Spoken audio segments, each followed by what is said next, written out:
Hello বন্ধুরা, তো চলে এসেছি আজকে পুরী।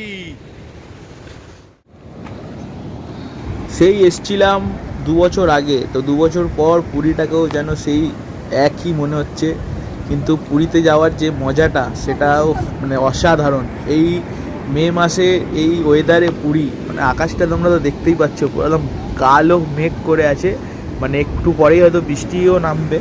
তো পুরো মেঘে মেঘলা ভর্তি আকাশ, আর সমুদ্র এক হয়ে গেছে পুরো মেঘ আর জল। তো অসাধারণ অসাধারণ। তারপরে ওখান থেকে চলে এলাম ডাইরেক্ট পুরো সমুদ্র থেকে বাজারে এলাম, পুরীর বাজার। তো আমরা যেখানে আছি সেই হোটেলের পাশেই আর কি বাজারটা আছে। তো বাজারে গিয়ে দেখছিলাম কোথায় কি মাছ আছে না আছে। তো সব মাছটা দেখা হয়েছিল, পমফ্রেট মাছ নেওয়া হয়েছিল। প্রথম দিন পমফ্রেট মাছ খেয়েছিলাম দুপুরবেলা। তো এটা জাস্ট পরে এখন ভিডিওটা ছাড়ছি। তারপরে একদম ঝমঝমিয়ে বৃষ্টি, যেটা আর কি বললাম যে একটু পরেই বৃষ্টি নামতে পারে। আর বৃষ্টি নেমেও গেছিলো, আমরা বাজার থেকে আসি তারপরেই বৃষ্টি শুরু হয়, জোরে বৃষ্টি হচ্ছিল। তারপরেই শুরু হলো রাতের মেনুর জন্য প্রস্তুতি। এখানে মশলা বাটা হচ্ছে, তো এখানে সব কাটাকাটি হচ্ছে। রাতের আলু কেটে রাখা আছে, চিকেন দেওয়া হবে, এখন পেঁয়াজ কাটা হবে।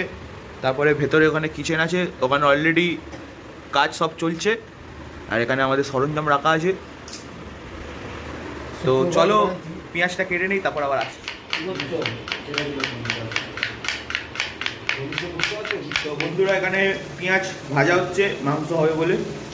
আর এখানে আলু ভেজে রাখা আছে, টমেটো কুচিয়ে রাখা আছে। আর এই হচ্ছে চিকেন, চিকেনটাকে ম্যারিনেট করে রাখা আছে।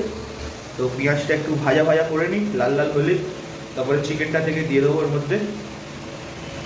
তো রাতের মেনু তৈরি হচ্ছে, এখানে বসে বসে কিচেনে রান্না হচ্ছে, আলাদাই এনজয়।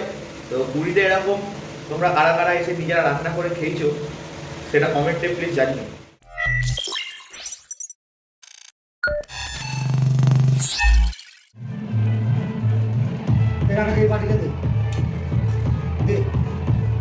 কি দেবো?